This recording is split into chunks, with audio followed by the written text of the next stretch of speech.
Hello everybody and welcome back to Space Engineers. Today I'm launching a new series. I've tried it a couple times in terms of doing a survival guide to try and get people into the game a bit more easily rather than following the tutorials. But I've decided that I'm going to try and do a series similar to, I guess the best thing I can relate it to is the Survive and Thrive series. I can't remember his name, but it was a very old Minecraft series. And that's what I learned Minecraft with. So I thought Space Engineers, I think we can all appreciate, is a difficult game to get into initially.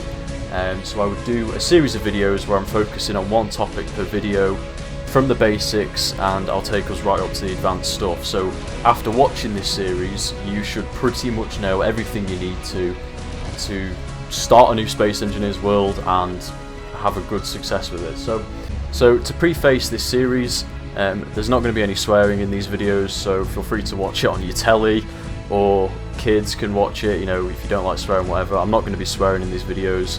I'm not going to be doing any of my shouting that people will know from the other videos. There'll be none of that. This is very much intended to be a for everyone series, so I'm trying to make it as sort of available and easy to watch as possible. I'm not going to be using any mods. I'm playing it on the PC version, but this can quite easily be used on the Xbox or the PlayStation version. So we're going to be going with the Star System Start, and I'm going to show you the settings I'm using. So if we go into the Advanced World settings, I'm going to leave everything just sort of default as it is. We might change scripts, so I'm going to put scripts on. You don't have to do that, but I'm going to put them on just for now in case we use them later on in the series. And everything else I will just leave as it is. I'll leave the PCU limit. We're going to leave thruster damage on, we're going to leave random encounters, oxygen, all that stuff. So we're going to leave all of that on. There are no mods. I'll just show you. No mods on this world. If you are playing Space Engineers, I recommend probably, you know, the paint gun mod. And there are a few other mods like the jetpack restrictor that I use in my survival series. So my other vanilla survival series, which I think we're on like episode 80 something now. You can probably watch that after this series or what have you, and that's a bit more, there's a bit more personality in that series. But for this one, I want to teach you guys how to play the game Space Engineers from the basics right up to the advanced stuff, so let's get going.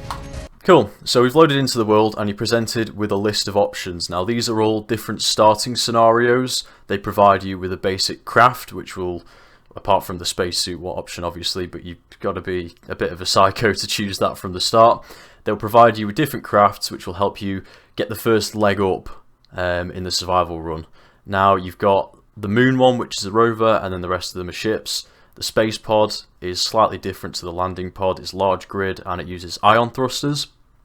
We're going to go with Earth-like. I know it's been done to death, but I just feel like most players are going to pick the Earth-like drop pod. So yeah, let's respawn. Okay, and you will be thrust onto the Earth-like planet. If you land on a hill, press the backspace button. I'm not sure what it is on the controller. That will reset and you can respawn yourself. Looks like we've got a nice landing zone here. So on the Earth-like planet you can spot ore patches via these little white dots. If you zoom out in third person it can be quite helpful to spot them. So you can see some over there in the distance. We've got some right next to us as well, and there's some more over there. That could be anything from ice, iron, cobalt, or any of the other minerals which spawn on Earth. Uranium does not spawn here, so you'll have to journey to space for that. And here we are. This is actually a pretty decent landing zone. It would be better if there was a lake nearby, because that's basically an infinite supply of ice, but it'll be an interesting challenge without one anyway, and I can demonstrate a few more of the concepts that I'm going to show off in this series. So, as you can see in the hill over there, there's more white dots, so that's just sort of things to take note of for ore patches when you're looking later on.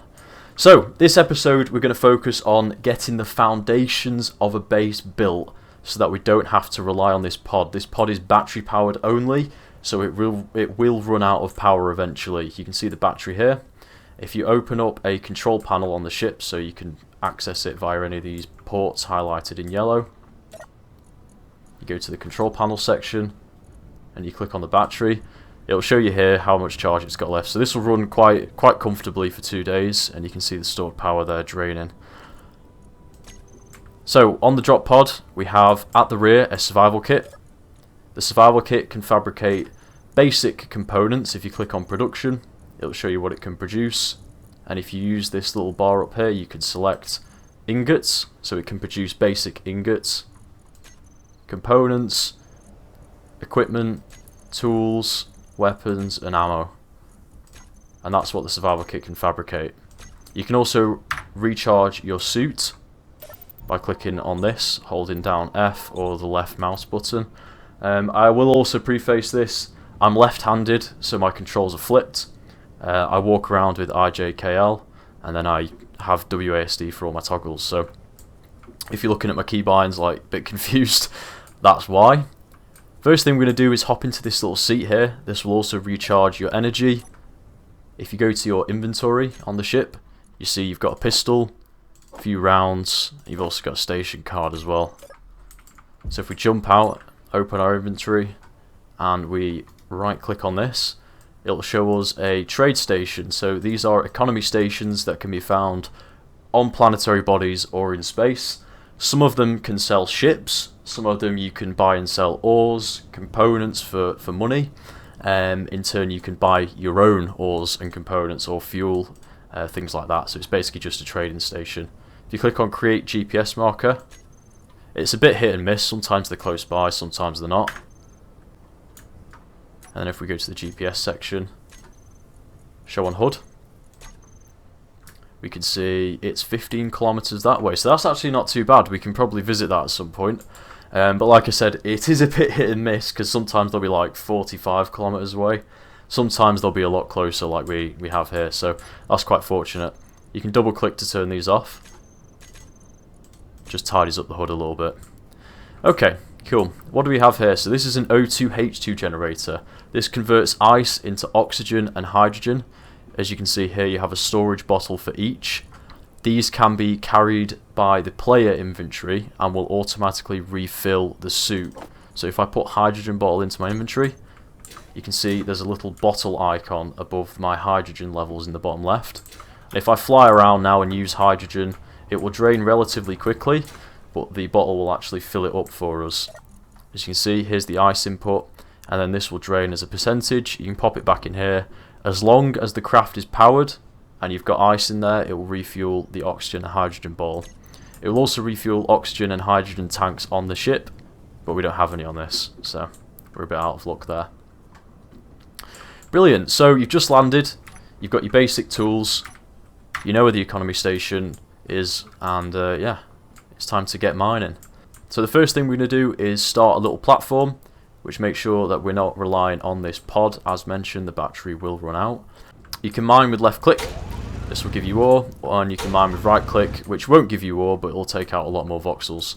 So initially we want to get down to the stone layer because the yield is much higher. So I'm just going to point down roughly 45 degrees, and I'm going to walk forward while holding right click. Here you can see we're at the stone layer now, so that's fine. You want to make sure you can walk in and out of this passage because you don't want to keep using your jetpack, especially if, like me, you're a bit out of luck on the ice department.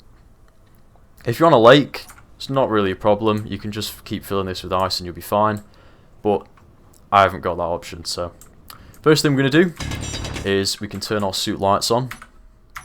I don't know what the default bind for this is, to be honest with you. And then left click and hold down F.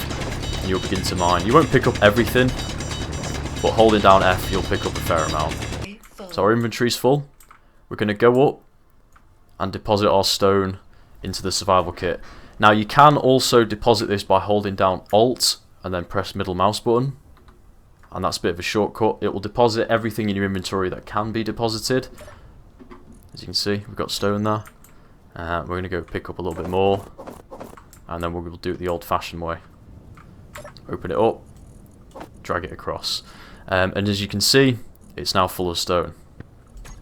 Now stone will yield basic ores, but will allow us to build these components here, so nickel, iron and silicon. The rest we're going to have to source from elsewhere in terms of ore deposits, and we will need a refinery, which we can put on the base that we're about to build. So if we go to production, ingots, and then hold down shift and click to queue 100, control and click will queue 10, and then Shift plus Control will queue 1000. But we're just going to queue 100 for now. And then that will begin to produce the basic ingots. Cool, so we've got that running. You need to keep sort of feeding it by going down here, picking up stone, and putting it into the back of the survival kit here. But we also have this pod, and this pod has lots of materials which we can actually sort of cannibalize here and use on our own base. Oh, that's pretty. So you can see steel plates, got motors, construction components, all sorts. So if we use the grinder, we can actually take components off the landing pod. So for now I'm just going to remove the bits we don't need. Now keep in mind that using your power tools will actually drain the suit's energy. As you can see in the bottom left, I'm down to 72% energy. As previously mentioned, you can jump in the seat and that will recharge your energy. Or you can go around to the survival kit, hold F or left mouse button, and that will also refill your energy. So now we've got a few steel plates in our inventory, we can actually put down scaffolding for steel blocks. Now in the default Space Engineers setup which we've gone with, you actually have a progression tree, as you can see here. So to unlock more advanced blocks you have to build the more basic forms typically, which is how that works. And that consists of fully constructing them. So as you can see, a basic assembler will unlock a lot of different blocks for us here, including batteries, assemblers, basic turrets, lights, all sorts. But for now we're going to just outline the base. It's normally a good idea to build your first base near the drop pod, which is what I'm going to do here. You can press B to align what you're building with the gravity well, so then it'll be perfectly flat. And we're just going to pop it somewhere around here, doesn't really matter where. Going to go like that.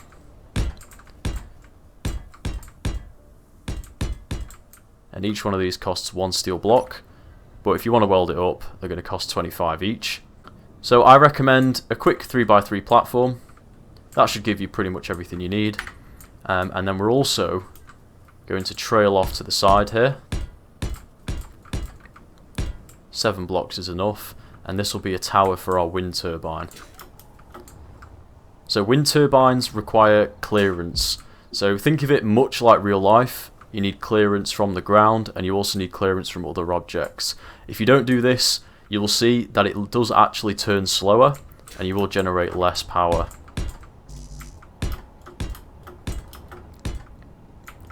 So I'm going to put my wind turbine 7 blocks above the ground, and that will be the tower for now. It is worth keeping in mind that these are very fragile. So they do only cost 1 steel plate, but they also will immediately collapse if you hit them with a ship, if lightning hits them, or if you bump into them with a rover or something like that.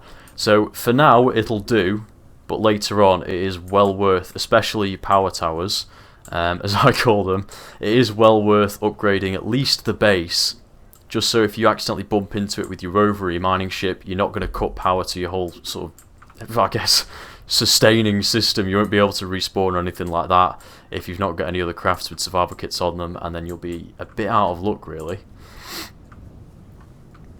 So we have components flowing, and we can now start to build up the base.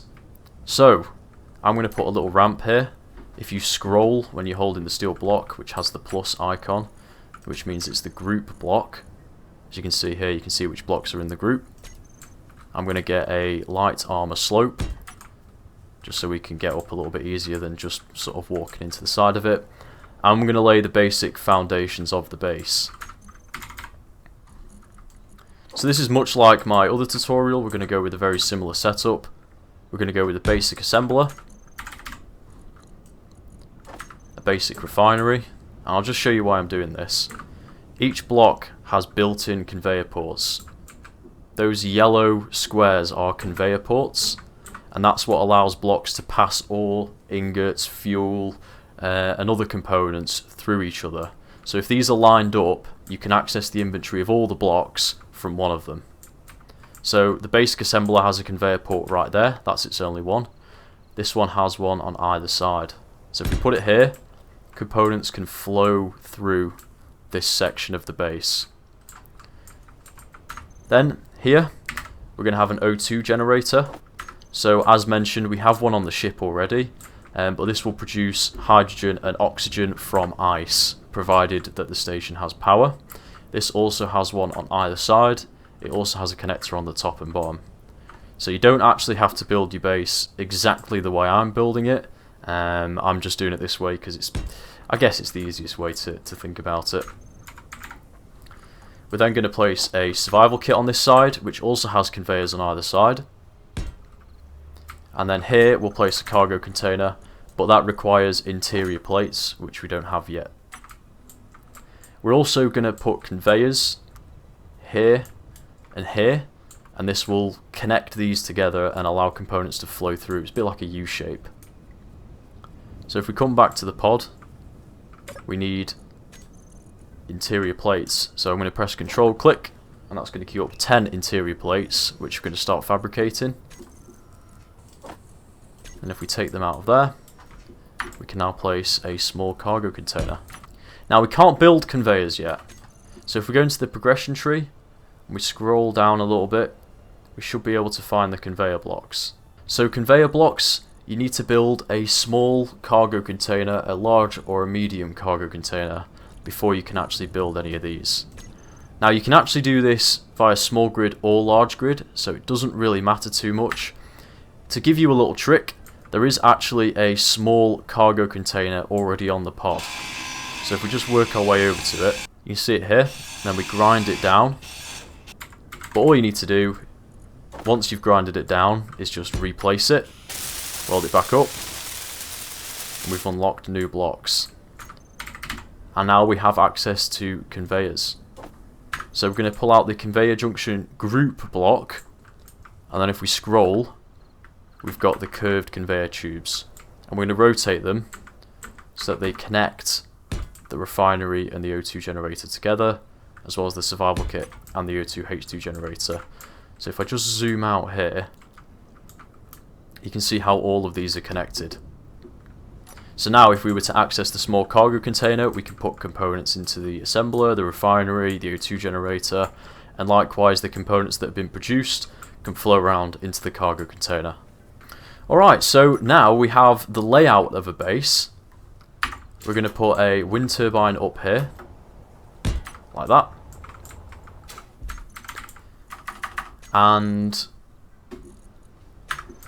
then we're going to start actually getting all of this built. So, how do we do it? Well, we have something called the build planner, which is down here, and we can schedule components and blocks to be built. So if we go up to these blocks and right click on them, it'll add them to the build planner. You can also do this manually through here if you just click the middle mouse button, right click to delete them, and it will show you what components are needed in order to complete these. So all I'm going to do is right click on all of these blocks, and there you go, I've got them all in my build planner. I'm going to get the wind turbine as well. Then if we go over to the survival kit, open the inventory, and then we click add components from build planner to production queue. So if we click this button with the cog, it'll tell us that a few components could not be put into production. That's because the survival kit itself can't fabricate those components. Depending on what you're building, it could be a variety of different components, but I'll tell you straight away that what it is the metal grids that we need for the small cargo container. We can't actually produce them with the survival kit. However, we do have another source of grids. If we go underneath the pod, it's actually a hydrogen thruster, and that has all the grids we need. So if we just grind that away, we can then go over to the small cargo container, and we can weld on those 4 metal grids.